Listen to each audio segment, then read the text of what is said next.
ভালো করে বোঝো। আমি যে কথা বলতে গিয়ে সালাউদ্দিন আইবির দিকে চলে এলাম। আন্দোলন আমাদেরকে অকাতকে নিয়ে করতে হবে, ইমানি দায়িত্ব। মসজিদ মাদ্রাসা কবরস্থান আমাদের বাঁচাতে হবে, ইমানি দায়িত্ব। আমি যদি প্রোগ্রাম করি ডাকবো যাবেন, সেখানে বিস্তারিত বলবো, তবে দেখবেন আমার নামে আবার কোনো মিথ্যা প্রচার না হয়। আপনার কি হচ্ছে?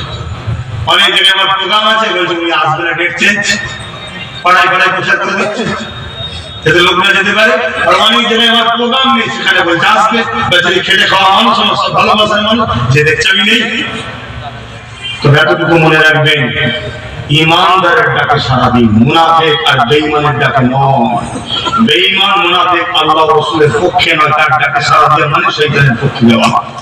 স্পষ্ট বলে যাচ্ছি, লিভার হয় দিন, না লিভার হয় না দিন, সেটা আপনি জবাব দেবেন আল্লাহর কাছে। আমার ডিউটি পালন করলাম, তাই আল্লাহ আমাকে ধরবে, আল্লাহ আমাকে ধরবে।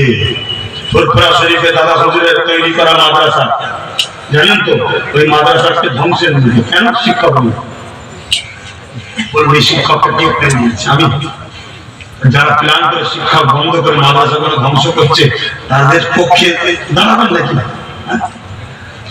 খুব মাথায় ঢুকে। অনেকে বলে দৌড় ঢুকা, মদ খাচ্ছি ঠিক আছে, কিন্তু হালাল মুরগি নিয়ে ঝটকা মুরগি নিয়েছিস না। এটা কেমন ঘটা ঘটা পাগলামি কথা না? বুঝছেন তো নাকি? ঝটকা হলো সেন্টার, মদ হলো ইনি, বুঝতে পারছেন না? এটা ঠিক আছে, ঝটকা খাবো না। আরে এও হারাম, ও হারাম, এও হারাম, ও হারাম। তবে রাসূল বলছেন আখিরি জামানায় আমার উম্মত তোমরা ধোঁকায় পড়ে গিয়ে বেশি ক্ষতি হবে। আমরা মুনাফিকের ধোঁকায় পড়ে যাচ্ছি। তো বাপ ভাইরা, কথা তো বাড়াতে পারছি না, বলার অনেক কিছু রয়েছে, বুকের মধ্যে অনেক দুঃখ আছে। অনেকদিন চুপ করে গেছিলাম, বলবো না ভেবেছিলাম, কিন্তু ছোট ছোট বাচ্চাগুলোর জন্য আবার একটু মুখ খুলেছি। যেদের কি অপরাধ, আজ যদি অকাত চলে যায় আমাদের বাচ্চাগুলো ইসলাম পাবে না। অকাত চলে গেলে আমাদের বাচ্চাগুলো মাথা তুলে বাঁচতে পারবে না।